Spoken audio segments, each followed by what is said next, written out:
Aloha everybody and welcome to part 2 of Pac-Man World. So, the reason I collected all of those Pac-Man letters in the stage, it doesn't get you anything that you need in order to finish levels or anything. What it does is unlocks a bonus stage. And in the bonus stage you always have 1 minute to collect as many fruit pieces as you can, as many extra mans as you can, 1-ups, extra lives, free mans, souls. I don't know if anyone refers to as a 1-up as a soul, but, you know, maybe you do. And, again, collecting all these fruit and stuff is good because at the end of the game, they tally all of your score, and eventually you can get a whole bunch of extra lives from holding on to all of these oranges and apples and cherries and Galaxians. That's what the yellow, blue, red arrow type thing is. It's actually a ship from the video game Galaxian, another Namco title. See, Pac-Man likes to reference other Namco titles quite a bit in its series. That's why there's a Galaxian item. One of the family members, or friends, that we have to rescue is actually a Puka? I think that's the name of it, Puka? I could be wrong. And that's one of the character enemies from Dig Dug. It's this little red ball with goggles. Puka from Dig Dug. But as you can see, I could have done the slot machine, I chose not to, and so now it's just counting my overall grand score, and the more 1,000 points I get, I think, it could be 2,000, could be 3,000. I am not really paying attention, but the more points you rack up, the more extra lives you acquire. And lives are pretty damn good to have in this game. I mean, the good thing is, this game has a save feature, and if you run out of all your lives, just load up the save file and you'll get all your lives back.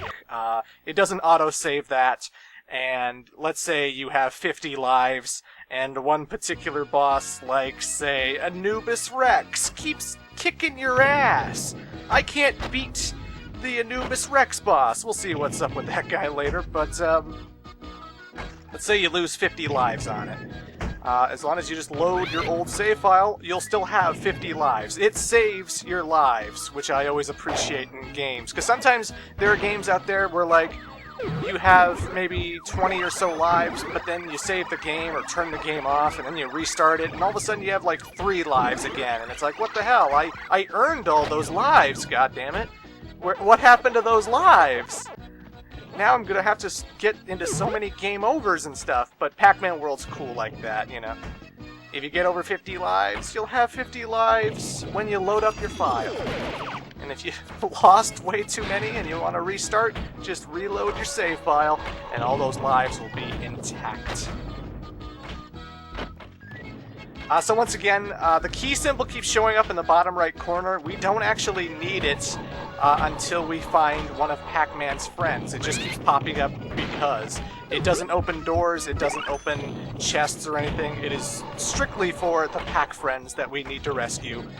Again, one dedicated to each world, so if you found a friend in the pirate world, you don't need to find another one in the pirate world. You're good to go, my friend, good to go.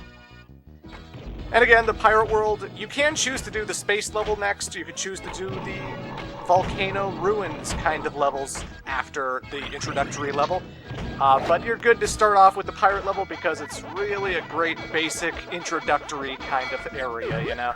Even the boss fight that we're about to come up to is also probably the easiest boss in the game, quite frankly. Can't go wrong with the pirate level. Every stage, every world I should say, generally has 3 or 2 stages. Generally it's always 3, but the ruined volcano level has 2 stages. And then the 4th area is not a full-blown 10-minute stage or anything. The 4th area is actually a boss fight. So Pac-Man will have to encounter all kinds of bosses as he goes down his journey to save his friends and eat lots of ghosts who turn into eyeballs and then just walk off and disappear. And who knows what happens to those ghosts? I mean, in the original Pac-Man, they went to their little box and then they reformed. And ghosts can't die, they're ghosts. They just come back, you know?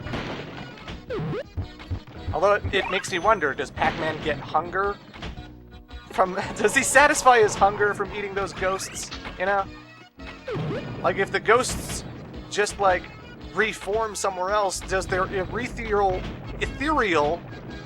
like, bodies evaporate inside Pac-Man's body? Does he keep that hunger? Does he still get fat from eating ghosts?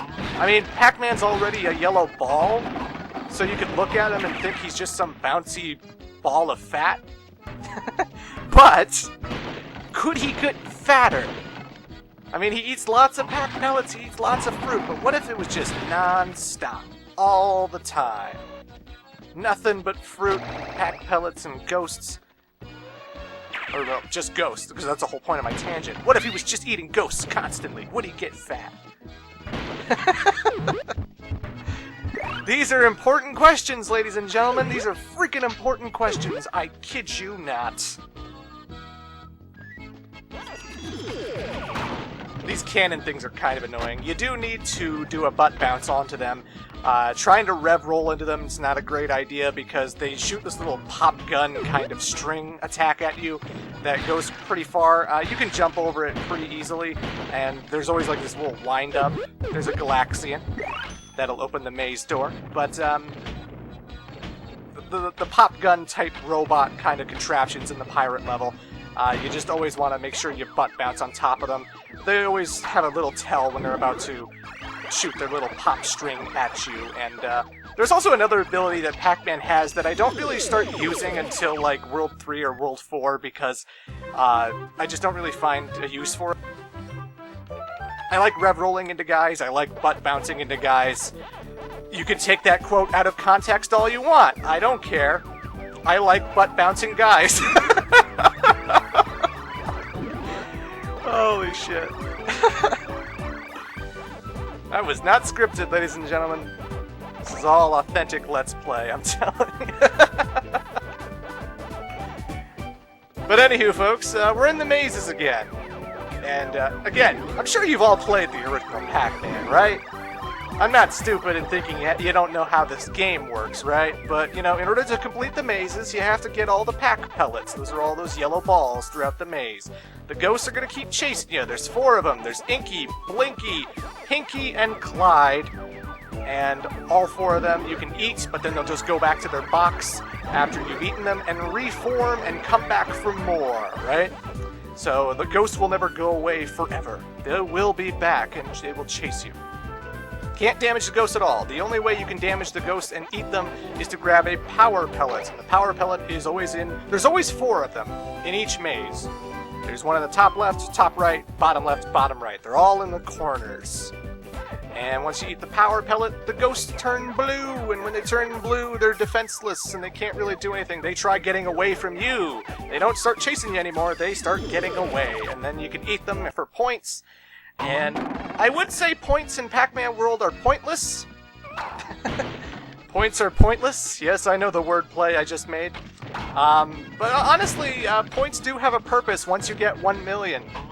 And I will be saving that for later. But getting 1 million points, you could replay the first level over and over and over again if you want. And it gets you a pretty kick-ass bonus that makes replaying levels a lot faster and not so backtracky.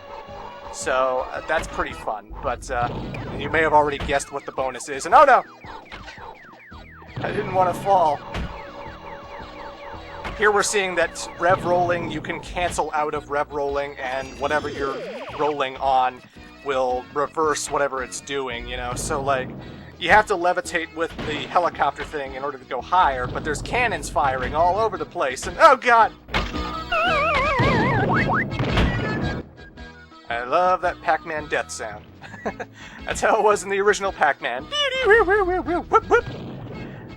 But anywho, I'm not going to risk getting that 1 man, the free man. It's too much for me. It's too much for my heart to handle.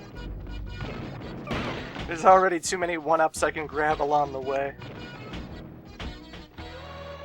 But anywho, with the elevator, like, fan things that you rev roll on, because we're dodging the cannonballs, obviously, if you're going too far and you're coming in just in time to be hit by it, let go of the rev roll button, let go of square, and you'll stop rev rolling, and the contraption will start to go down. And then that's why you sort of push square like every 1 second, every 2 seconds, like alternate, just so you stay in the middle, so that you don't go low enough that you hit the bottom cannonballs, but you stay in that middle ground and you just keep yourself safe, you know? It's got that kind of platforming, which I always enjoy.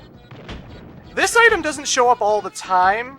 In fact, it doesn't show up barely at all throughout the game, but every now and then you can find that. It makes your Pac-Man all sparkly, and when you're all sparkly, you butt bounce, and the shockwave is so powerful, it just obliterates everything around you, and it just destroys them like it's nobody's business. And I think it even works on kinds of enemies that, like, normally a butt bounce wouldn't hurt. The shockwave is that powerful.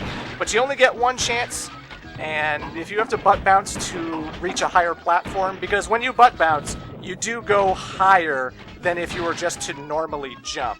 So that's a great tip for dodging certain obstacles that you can't jump over, because butt bounces take you higher and they propel you further, and there are some platforms that are a little bit tricky. It's very easy to lose your lives in this game, ladies and gentlemen. You might think that, oh, okay, it's Pac-Man's. It's colorful, it's cutesy, it's for kids. I mean, Pac-Man, there's no swearing or alcohol or drug use or 13-year-old girls in the bathtub who you have to suck blood from. Not that that's always in video games, but, you know. And I know, the Rena was 17 in Mr. Mosquito, but, you know. Game's hard, yo. Just like the original Pac-Man, it was always easy to play, but it was very difficult to master. Getting the top score in a game of Pac-Man at the local arcade, that took some cojones, that took some real hand-to-eye coordination. You know, you had to be a real Steve Wiebe, and I know that was Donkey Kong, not Pac-Man. A real Steve Wiebe, a real Billy Mitchell. It wasn't Dennis Mitchell, right? It was Billy Mitchell. Pac-Man World is basically what I'm saying, is Pac-Man World, it starts off deceptively easy, but it starts getting pretty friggin' hard down the road, so you gotta be careful. But hey, it's a Puka! It's one of our friends! It's the one that was with Baby Pac-Man. Thanks! When I get my hands on that Talk-Man... Wait a second. I have no hands! Wah wah! And every time you save a friend, they always drop 1 piece of health pellets. So I got Pac-Man, and that's going to take us to the same bonus stage we already played. Instead of showing that again, I wanted to show the commercial for Pac-Man World, because it's pretty awesome.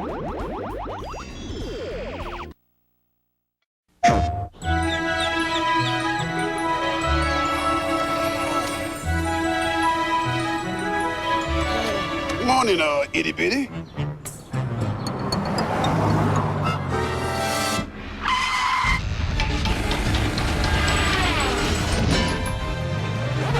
Just what I need. Another little bald guy.